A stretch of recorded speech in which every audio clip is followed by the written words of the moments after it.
देखते जाओ, स्टार्ट से कर रहे हैं और बिल्कुल तरीके से चलेंगे, कुछ नहीं है, बस सिस्टमैटिक चलना था सवाल में। किसी से कुछ आया आंसर नहीं बना? कितना है? अच्छा दूसरा आ गया, चलो कोई बात, ट्राई करते हैं, स्टार्ट करते हैं। दे ध्यान से सुनना, हम क्या बोल रहे हैं, कोई सा भी इक्वेशन लगाते हो, चाहे एनर्जी का या मोमेंटम का, तो एक सिस्टम कंसीडर करते हो, है ना, और इक्वेशन लगाते हो इनिशियल स्टेट और फाइनल स्टेट के बीच में, लगाते हो ना।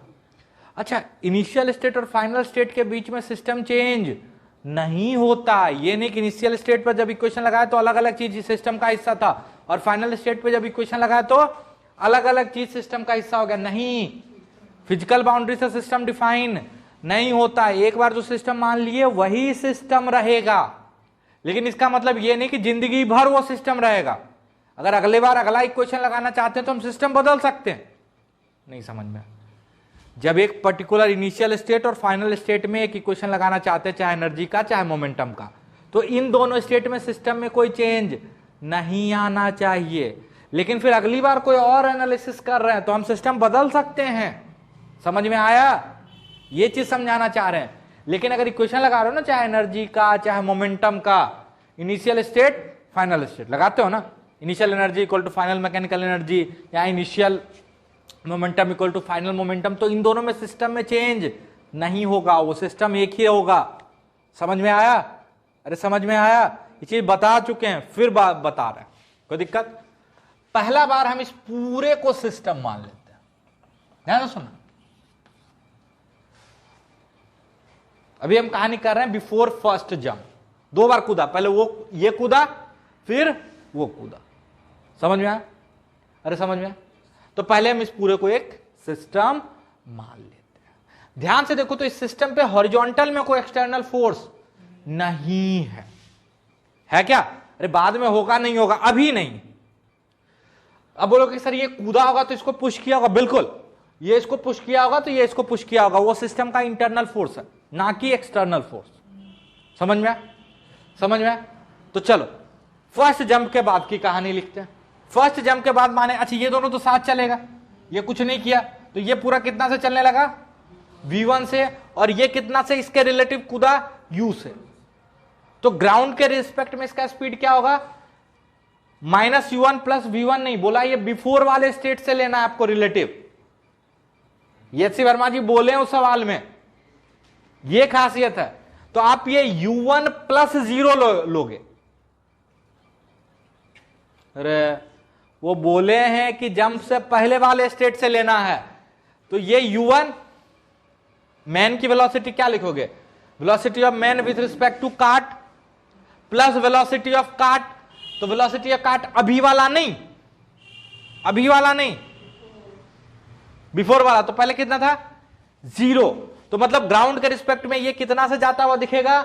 u1 से, और ये कितना से जाता हुआ दिखेगा? v1 से। दोनों वेलोसिटी किसके रिस्पेक्ट में है? ग्राउंड के रिस्पेक्ट में, क्योंकि ये बेसिकली u प्लस 0 हो जाएगा ना बे। क्योंकि वर्मा जी बोल दिए कि भाई इस स्टेट से लेने का नहीं। अगर कुछ नहीं बोलते तो ये लिखते इधर -u प्लस v1। समझ में आ रहा है? पक्का? चल, मोमेंटम कंजर्वेशन कर सकते हैं इस सिस्टम का? बिल्कुल कर सकते हैं, क्योंकि हॉरिजॉन्टल में कर रहे हैं, क्योंकि हॉरिजॉन्टल में कोई एक्सटर्नल फोर्स नहीं है। तो initial momentum of the system 0, final momentum m minus u, इसका मोमेंटम और इसका मोमेंटम।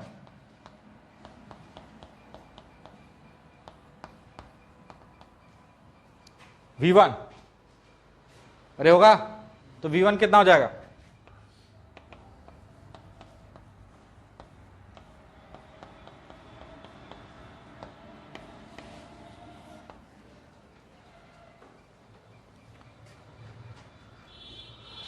समझ में आया? अरे समझ में आया? अच्छा, अब जब वो आदमी कूद गया तो उस आदमी में मेरा कोई इंटरेस्ट नहीं है, मर जाए वो, उससे कोई मतलब नहीं अब, क्योंकि अब इससे ये इंटरेक्ट नहीं कर रहा ना।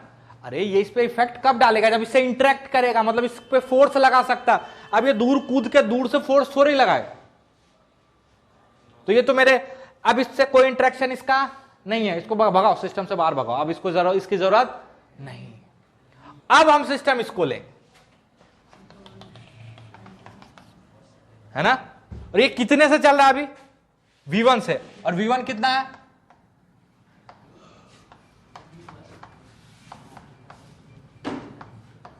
इतने से चल रहा है, अरे इतने से चल रहा है, चलो कोई दिक्कत।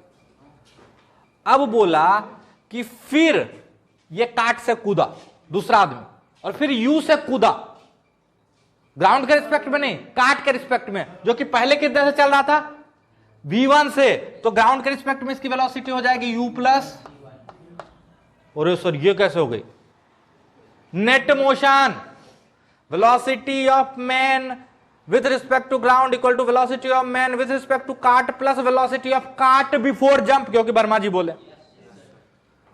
और कार्ट अब कितने से चलने लगा, तो मान लिया V2 से, हमको क्या पता कि पीछे चला होगा कि आगे चला हो, मान लिया पहले V1 से चला, तो अब कितने से चलने लगा, V2 से। डायरेक्शन मान लो भगवान पे छोड़ दो, अरे है ना, न्यूटन भगवान पे, फिजिक्स के वही भगवान, है ना, अरे फिजिक्स वाले है कि नहीं समझ में, और कैलकुलस वेक्टर, वो क्या वेक्टर में सिंपल सा फंडा क्या, वेक्टर का सिंपल सा फंडा क्या, जो नहीं पता है डायरेक्शन, मान लो उल्टा होगा तो अपने आप सही हो जाएगा, कैसे, मैग्नीट्यूड निगेटिव दिखने लगेगा। चल मोमेंटम कंजर्वेशन लगा दें फिर से। अच्छा ये मेरा सिस्टम का हिस्सा नहीं है, इसमें नहीं पढ़ने का, अब तो मेरा ये सिस्टम, अरे हाँ ना बोल।